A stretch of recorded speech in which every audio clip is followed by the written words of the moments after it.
आज तुझा सगळा संभ्रम दूर करतो बघ. फक्त प्रामाणिकपणे लक्ष देऊ नये. मला सांग, आंब्याच्या झाडाचे बीज रोवून सफरचंदाचे झाड उगवलेलं तू ऐकलंयस का कधी? नाही ना.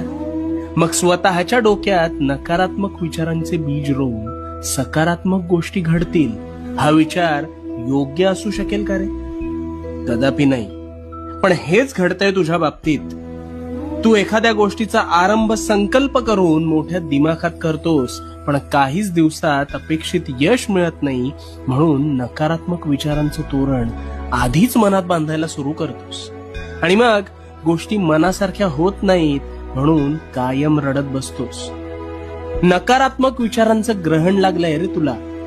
तुझ्या विचारांच्या संभ्रमात तुझ्यावर नकारात्मक विचार हळूहळू तुझ्या नकळत